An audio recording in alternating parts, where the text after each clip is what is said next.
इतने परेशान है, कोई सुनने के लिए तैयार नहीं है। मर जाएंगे, हमको भी मार दो, मेरा बच्चा नहीं दिया जा रहा है। महेश पाठक क्यों इतने थाना प्रभारी महेश पाठक ने मरवाया। सरोजनी नगर थाने के चौकी प्रभारी जो है उन्होंने, सर मैंने एप्लीकेशन दी, एक भी दिन कोई वहाँ पे पुलिस अधिकारी छानबीन नहीं करने गया। ये रोते बिलखते परिजन आप देख रहे हैं, ये अपने बच्चे को न्याय दिलाने के लिए सड़कों पर बैठे हैं। ये परिजन प्रशासन और सरकार से बस यही चाहते हैं कि उनके बच्चे को न्याय मिले।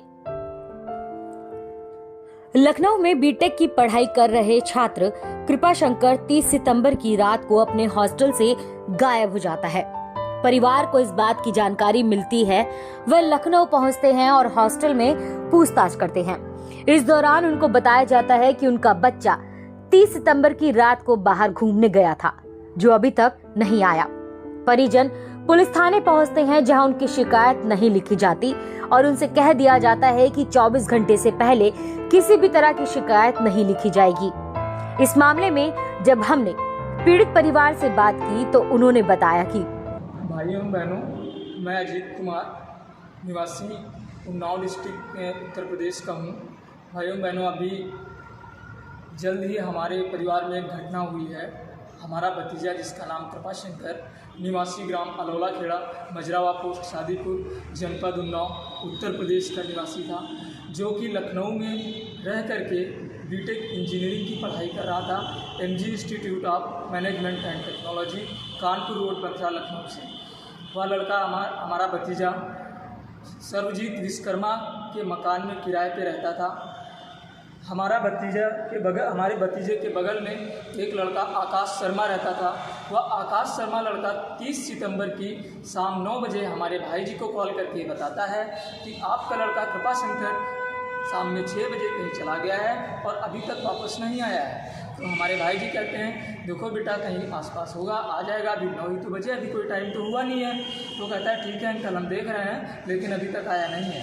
फिर भाई जी ने 11 बजे उसके पुनः कॉल किया तो लड़का यही बोलता है कि नहीं अंकल जी अभी नहीं आया है। फिर भाई जी ने सुबह कंफर्म किया तो लड़का यही कहता है अंकल अभी नहीं आया है, पता नहीं कहाँ चला गया है। तो फिर भाई जी 1 अक्टूबर को वहाँ पे जाते हैं और वहाँ पे आकाश शर्मा की माँ और सर्वजीत विश्वकर्मा से पूछताछ करते हैं। उसमें वो लोग सिर्फ यही बताते हैं कि आपका बेटा ना कोई कपड़ा ले गया है, ना बैग ले गया है, ना कॉपी ले गया है, ना किताब ले गया है। सिर्फ और सिर्फ एक लोअर और शर्ट में कहीं शाम को 6 बजे चला गया था और अभी तक वापस नहीं आया है। तभी आकाश शर्मा की माँ मेरे भतीजे का मोबाइल तथा उसकी आईडी लेकर के आती हैं और मेरे भाई जी को देती हैं। कहती हैं आपका बेटा मोबाइल आईडी कुछ भी नहीं लेकर के गया है और शाम को 6 बजे चला गया है, पता नहीं कहाँ गया, अभी तक नहीं आया है। तो हमारे भाई जी को कुछ डाउट होता है कि आखिरकार मोबाइल और आईडी कुछ भी लेकर के क्यों नहीं गया और कहाँ गया। तो वहीं पास के थाने में सरोजनी नगर थाना में गुमशुदगी दर्ज कराने के लिए 1 तारीख को ही जाते हैं। तो थाने वाले कहते हैं कि आप चौकी पे चले जाइए, वहाँ पे इसकी सूचना दे दीजिए। तो वो चौकी पे जाते हैं, ट्रांसपोर्ट नगर चौकी पे। फिर वहाँ के जो चौकी प्रभारी हैं महेंद्र पाठक, वो कहते हैं नहीं, इसकी जो गुमशुदगी है वो थाने में ही दर्ज होगी, आप थाने पे ही जाइए। तो फिर भाई जी पुनः थाने पे जाते हैं तो वहाँ पे उनकी जो गुमशुदगी है, गुमशुदगी की एप्लीकेशन ले ली जाती है और 2 तारीख को गुमशुदगी दर्ज होती है। फिर हम सभी परिजन अपने बच्चे को ढूंढने में लग जाते हैं, रिश्तेदारियों में पता करते हैं, उसके यारों के यहाँ, दोस्तों के यहाँ, हर जगह हम लोग उसको ढूंढते हैं, लेकिन हम लोगों को कुछ पता नहीं चलता है। तभी हम लोग ढूंढ ही रहे तो हम लोग पुलिस के पास भी जाते हैं, चौकियों पे भी कंफर्म करते हैं, जहाँ पे चौकी पे इंफॉर्मेशन दी थी थाने के वहाँ भी जाते हैं। तो पुलिस हमसे यही कहती है यार कहीं गया होगा, आ जाएगा, आप लोग हमारा टाइम मत बर्बाद करो, हमें अपना काम करने दो, गया होगा वहाँ से खुद आ जाएगा। लेकिन हम लोगों का प्रशासन की तरफ से कोई उन लोगों ने ये भी नहीं जांच की कि लड़का यहाँ रहता था, कहाँ रहता था, कहाँ नहीं रहता था। चौकी से 500 मीटर की दूरी पर उसका कमरा था, वहाँ तक कोई पुलिसकर्मी जांच करने तक नहीं गया। तभी 5 तारीख को हम लोग ढूंढ ही रहे होते हैं तो एक पेपर की कटिंग के माध्यम से पता चलता है कि हरदोई जिले के मल्लावा थाना क्षेत्र के कस्बे में एक अभय शंकर शुक्ला जी के आम के बाग में कोई लावारिस लाश मिली होगी। तो हम लोग वहाँ जाते हैं तो वहाँ थाना प्रभारी से मिलते हैं तो वो लोग हमें बताते हैं कि आपके बेटे की लाश हमको यहाँ पे 1 तारीख को मिली थी। तो हम लोगों ने जब उसके कोई परिजन नहीं मिले तो उसको लावारिस में हम लोगों ने हरदोई ज़िले में सरवन देवी मुक्तिधाम पे दफना दिया है।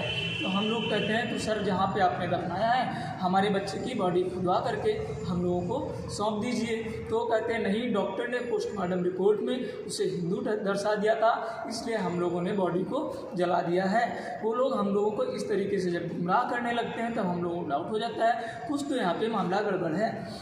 तब फिर हम लोग अपनी गुहार हरदोई ज़िले में डीएम ऑफिस पे लगाते हैं। 3 दिन डीएम का प्रोसेस चलता है। उसके बाद डीएम के आदेशानुसार हम लोगों के अथक प्रयास के बाद डीएम के आदेशानुसार 8 तारीख को सरवन देवी मुक्तिधाम से बॉडी पुनः खुदवाई जाती है। बता दें कि यह पूरा मामला कृपाशंकर को मिलने वाली स्कॉलरशिप के पैसों को लेकर की गई हत्या का है, जिसमें उसके रूम के साथ रहने वाला एक लड़का जिसका नाम आकाश शर्मा बताया जा रहा है वह शामिल है।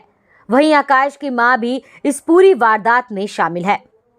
इस मामले में जब दामूक नायक ने सरोजनी नगर के सीईओ को फोन करके मामले की जानकारी लेनी चाहिए तो उन्होंने फोन नहीं उठाया।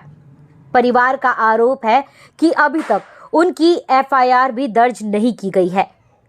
वहीं पुलिस उनको एक थाने से दूसरे थाने घुमा रही है। इस मामले में 1 महीने से ज्यादा का समय हो गया है, लेकिन परिवार ने अभी भी न्याय की उम्मीद पुलिस प्रशासन और सरकार से लगा रखी है। अब सवाल यह है कि क्या पुलिस इस मामले में एफआईआर लिखेगी? क्या पुलिस आरोपियों को पकड़ेगी? क्या पुलिस पीड़ित परिवार को न्याय दिला पाएगी? क्योंकि उत्तर प्रदेश के मुख्यमंत्री स्टेज से ये बयान देते हैं कि देश अपराध मुक्त